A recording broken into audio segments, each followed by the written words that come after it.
Mix herb rice করার জন্য প্রথমে আমি রসুন আর লঙ্কা তেলে দিয়ে নিলাম। এর মধ্যে আমি একটু বাটার অ্যাড করে নেব।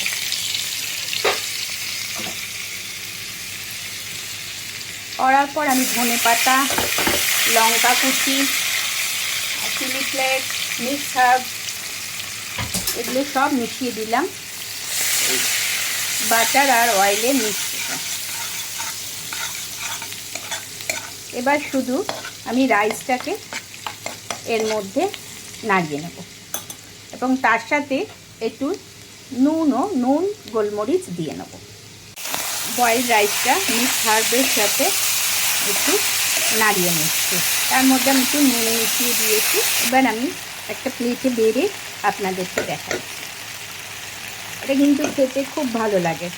আমি এই মিক্স হার্বের সাথে এই হোয়াইট সস চিকেনটা দিচ্ছি, খুব ভাল লাগবে। বন্ধু সবাই যদি এইরকমভাবে করে খাও ছুটির দিনে, খুব টেস্টি লাগবে, হোটেলে যেতে হবে না।